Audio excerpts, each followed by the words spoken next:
Alright, I've decided to do some more videos on Stars of the City. I don't think I'll become fully based around Stars of the City, but I do want to keep posting. Now, it might seem weird that I'm creating a tutorial for this system, but I want to give my thoughts and opinions on everything. Am I the best person for this? Hell nah. I make terrible builds because I feel like it. I like using haste and bind in a system where speed doesn't really do anything except dictate who you clash with in a turn. I make terrible builds, and figure out ways to make them funny. But that's not the point right now. Now, character building seems quite complicated at first, but I'm here to simplify and break it down into a few easy steps. Now, as for the actual sheet, I won't be using the one the creator of the system, Jack Fang, created. I'll instead be using the sheet made by E.G.O and Dark Door, as it's the sheet I'm most familiar with. It's also a manual sheet, meaning I can more easily show the changes. So, let's begin with the first page. This part isn't too complicated, being simple character details. For this build, I'll be making a level 1 character, so I'll put it under level. Now, as for name and occupation, I'll be making my character a female minor lord who doesn't wish for their lord title to be known, so they've taken the moniker of Vanta Riol. Won't go too far into her lore, since I do actually plan to use her at some point. Now, we move on to the first hard part of character building, selecting an archetype. Now, if you want a more in-depth breakdown on what I think about every archetype, I have a video on that. And while some things have changed around in my head since then, it doesn't warrant a revamp. Now, for those inexperienced with the lore of Project Moon and H-Corp in general, lords are basically the leaders of H-Corp and have at their arsenal Heishos, people who have taken special abilities, which can lead to a variety of effects, but one is unwavering faith to their lord. So, we'd want story abilities specializing in control. A great place to start is Commander, with assumed authority. This basically gives +1 die to all attempts to control people, as long as you look the part. This is always a fun story ability. Now, do remember, you are not locked into a certain archetype if you take a part from a certain archetype. It's highly encouraged to mix and match. In fact, so I will be doing just that. Now, it's time to find our second story ability. Since you always start with 2, my choice is Quick Assessment. This is a story ability I've never actually used, but it seems to be a great fit, and you'll see why soon. It's quite simple, giving you a quick analysis on a combatant and how they fight, with any gimmicks they might have. Lastly, we need a tragic flaw. These are debuffs to the character, but also grant excellence, something that lets you re-roll failed attempts. I'll be taking a flaw that I don't particularly like, but makes perfect sense for this character, Walled Off. And that's the first page done. Below is a little section for backstory and slots for additional story abilities, so the only thing left is to give this combination of abilities a name. I'll be going with False Lord for this. The second page, Stats, seems scary at first, but don't worry, we'll take it step by step. We'll start with the, well, stats. Now, the beginning stat array you get is a 1, 2 2s, 2 3s, and a 4. You'll get more stat points as you level up, but this is the beginning spread. The first 3 are physical stats, Might, Vitality, and Agility. Might increases your HP by 10 for every point invested into it. HP begins at 30, so if you want to be more tanky, you'd invest into Might. However, for Vanda, tanking will not be her job, so I will give her 2 Might, which means 50 HP. Vitality is next, and this does 2 things. For 1, it increases stagger resist by 5 per point spent. For 2, every point after the first grants a -1 to any affinity of our choice. I'll get to those later, though. Stagger resist starts at 15, so at 2 vitality, it would be 25. And that's what'll be my answer. Agility increases the size of our speed die as long as you have enough. Here's the list of values, and I usually like to have 3 to have a D8 speed die. That'll be the case for Vanta. Now, the other 3 stats are mental stats, being Intellect, Instinct, and Persona. Intellect gives spare modules, which are a whole separate beast that I will get to later. For now though, Intellect is going to be Vanta's main stat. And this was the reason I chose to take Quick Assessment. because you can use it as many times as your intellect. It'll be Vanta's 4. Next up is Instinct. It has a variety of effects, but the main thing it does is increase your light. Now, just like Agility, most people like to have it at 3 so that they can have 4 light, but I want to challenge myself a little. Yes, Instinct will be my 1, meaning I am at only 3 light. The final stat is Persona, which affects ego and excellence, since every 2 persona gives 1 starting excellence per mission and 1 emotion point at the beginning of combat for every persona. This is forced to be 3,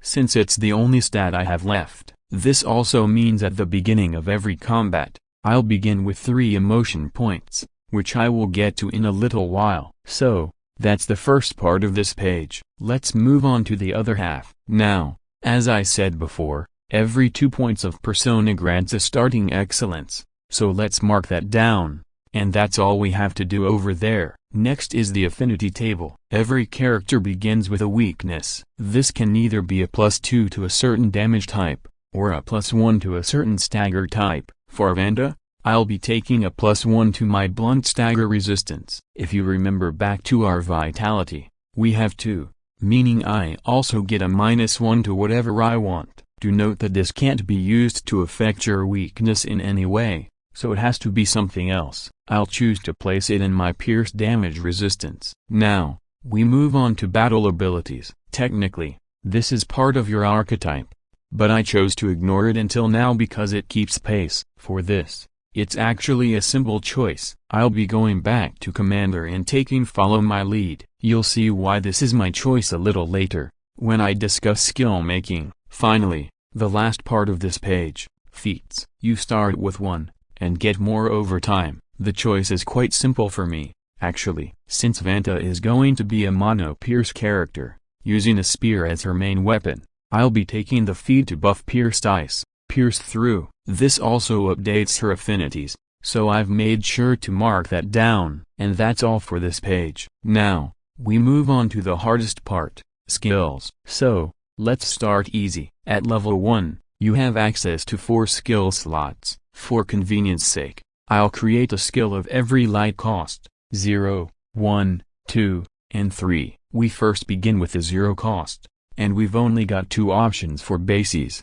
Cheap Blow or Panic Defense. I'll be taking Cheap Blow. Now, every skill has innate modules, being 3 rank 1s and 1 rank 2. So, I never said what this build will be, so I might as well now. I'll be playing a Burn, Poise character, so that'll be the main things I'll be investing my modules into.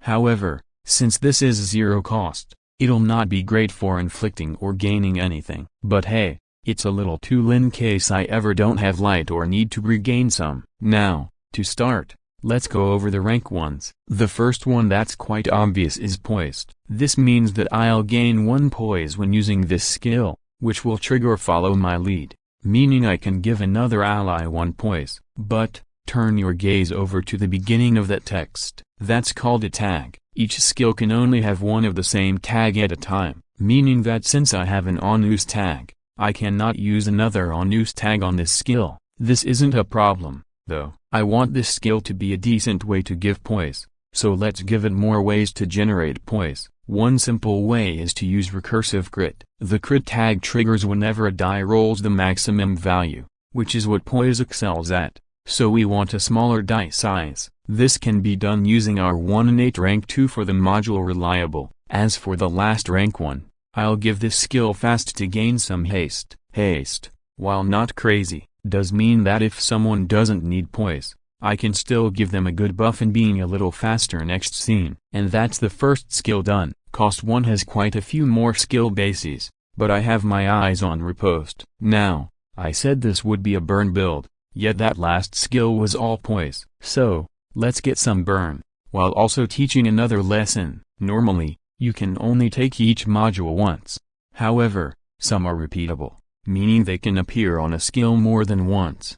However, when this happens, it cannot affect the same die. For example, stacking both the Clash Win and hit effect of burning on the Pierce die isn't allowed. However, having both dice use the Clash Win version of burning is allowed. I won't be doing this, since I'll be using the hit version for the pierced die. That's because for the rank 2 on this skill, I'll be using refined technique to generate some poise. But wait, why is it that you have the clash wind effect first, when you put burning on first? Well, that's quite simple, because of tag order. Clash wind goes before hit, and I always put things in tag order, because it's easier for me to read. Now, for the last rank 1, I'll put on probably one of the simplest modules in the system, powerful. So, that's the second skill done. Now, I'd like to skip over the 2 cost to go over to the 3 cost, because I want to introduce some major things. The base I'll be using is oldest trick because it has exactly what I want,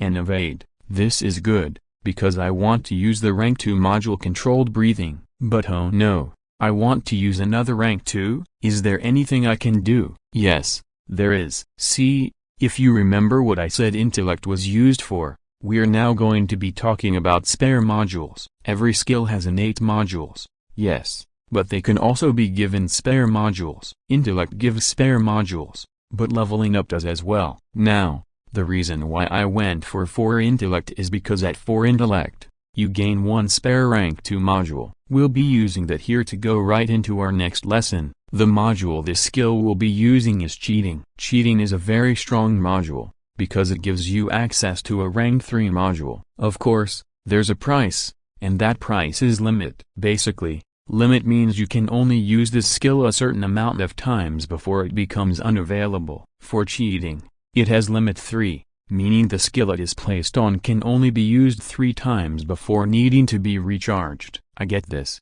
because I'll be using the assist attack module. This is quite good, because evades only go away upon losing a clash, or clashing with a defensive die, meaning that there's a good chance that I can get an unopposed attack with my offensive die, or get a more favorable clash with maybe even enough poise to guarantee a max roll. Now, I'll address the other spares in a bit, but for now, back to the actual skill. Now, because I have limit, I can use limited power to gain +2 power on my evade to make it better. I'll also be taking burning for some additional burn, and poised for some guaranteed poise. Now, I won't be explaining every reason why I take what I'm taking, but this character is a little slow. Sure, she has her 3 cost, but she'll rarely be able to use that because she only has 3 light max, so I want a reliable skill that doesn't cost too much. So, this is that skill. Revitalizer is a great tool, because it helps alleviate light costs, so this basically becomes a 1 cost, and with everyone regaining 1 light at the beginning of the scene, that means this skill is light neutral. It provides a great amount of burn, and can trigger blaze for some AoE burn infliction. Very nice stuff. And that's all of the skills. Now, let's spend the spare modules real quick, and our skill set is now done. This is a fully working character in the system at level 1. One more thing I want to quickly talk about though is unique skills. These are skills that have unique effects built into them already, but at the cost of not having innate modules, and only being able to have spare modules. For example, one unique skill I was considering for this build was Sunset Blade. However, I wanted Vanta to be mono pierce, and Sunset Blade uses /dice, so I decided against it. One thing I always do with my sheets though is prepare for level 2, and by that, I mean make my E.G.O. E.G.O is basically your super move. It has to be a base that is either 2 or 3 cost, and will always cost 6 emotion points, which you get from having persona, and whenever you perform a clash, you can't use a unique skill as your E.G.O base. Now, E.G.O acts a lot different than a normal skill. For one, it can't be given spare modules, but instead gets access to a rank 3 module. For another thing, it gets an E.G.O boost, being either an upgrade to the power of all dice on the skill, or forcing the cost to act as one higher than it actually is. For this E.G.O, I'll be using the Massive Strike base, and taking the power bonus, meaning that the die goes from a 1d12 plus 8 to a 1d12 plus 11, but after that, it's just a regular old skill. So here's the final result. But, hey, what's that at the bottom? Oh yes, E.G.O passives. They're small little buffs that help out in a fight. My personal choice was just the ability to inflict more burn. Nothing jaw-dropping, but nifty when needed. Well, That's everything. I do hope this was a helpful guide to help build characters for new players. The sheet will be down in the description if you want to take a look at it. If you have any questions, join the Stars of the City Discord, and maybe I'll even be the one to answer. Thank you, please do like and subscribe, and I'll see you all the next time I upload.